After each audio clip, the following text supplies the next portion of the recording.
at the time that I was divorcing him. So I had to make an escape plan with my friends on how to secretly leave in that time. I'm Stephanie, born and raised in Michigan. I've been coming to Cross and Anchor since September of last year. And in January, I was a month postpartum, and I had found out that he had been cheating on me. More secrets had come out than I thought was even possible. Like, we had been together for 7 years. He just told me that there was not a moment that he was faithful. That was a roller coaster to find out. On top of all that, the relationship was just very unhealthy. It was very abusive and controlling. I didn't really have a lot of control in my own life, even sometimes what I wore. There was lots of waves of suicidal thoughts. In September, I was coming to that conclusion of divorce. I really didn't want to do that. It was a really tough choice. I'm just done being disrespected. I'm just done being placed in a position where I'm not respecting myself either, because I was allowing a lot of this to happen. Me and my friend were hanging out in my house. At this point, I was done with church. I didn't even know if I ever want to step back into a church. I still believed in God. I still loved God. Not sure if I wanted to step back into another place, allow myself to be vulnerable enough to get hurt again. That's where my mindset was at. It was a random Saturday night. It was in September. I remember just feeling like this nudge on my heart. It was at 10 p.m. at night on a Saturday. I just felt like this weighing on me. We have to go to church tomorrow. We have to find somewhere to go and go tomorrow. Me and my friends started looking for churches, and then we both stumbled upon Cross and Anchor. We have to go there tomorrow. And we didn't even look at any of the posts. Let's just check this out. It's in Detroit. It looks really cool. Let's just go. We texted a group chat of all of our girls, and we're like, hey, we're going to church in the morning. Do you guys want to come with us? It was so last minute, and it was so not planned. It was me, my friend who was looking for churches with me as well, and then another friend ended up being able to go. There's 3 of us. We went to church that morning. Right off the bat, it was so different than any experience I had had in other churches, especially the one I had been just coming from. There's just all these people gathered outside to direct you where to go. For me, I've never experienced that before. Somebody being outside to welcome you in, very at peace. Okay, everything's gonna be fine. They're basically just telling me where to go. And I just immediately had known, like, wow, this is definitely God, even before we even heard the sermon. So we sat down, we did worship. All of a sudden, there's this video playing of what is the church?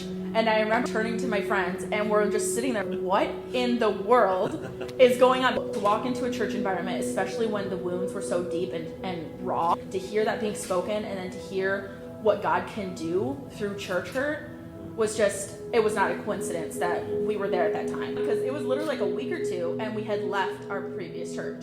How we had left was like very traumatic, very explosive. Like family members basically that we've known for 10 plus years.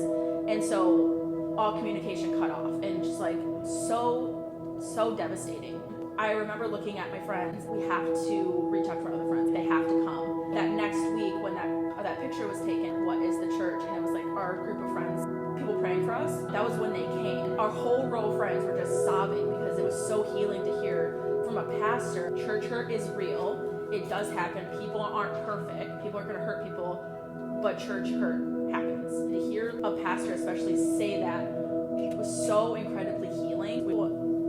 The first 2 times that I came, I was still not divorced. During that time, it was actually the most chaotic season that I've ever been in. It was not safe for me to tell my husband at the time that I was divorcing him, so I had to make an escape plan with my friends on how to secretly leave in that time. I had a 6-month-old, and at the time it just turned 3-year-old. Part of the abuse was control, and so my name just wasn't on anything.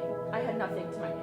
Just being in that moment, pure desperation of like, God, what are my next steps? How am I even supposed to do this? My mom was fortunate enough to let us stay there, and I remember just crying.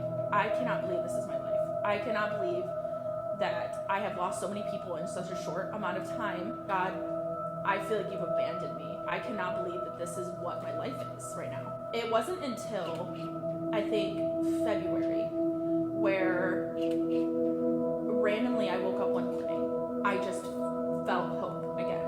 I felt like I am going to be okay. I have not been abandoned by God.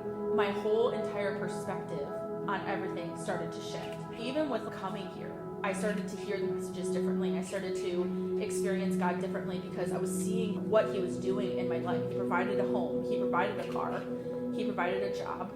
Everything was being provided for me. And then at the same time, I now had a new church community. It was just confirming to me.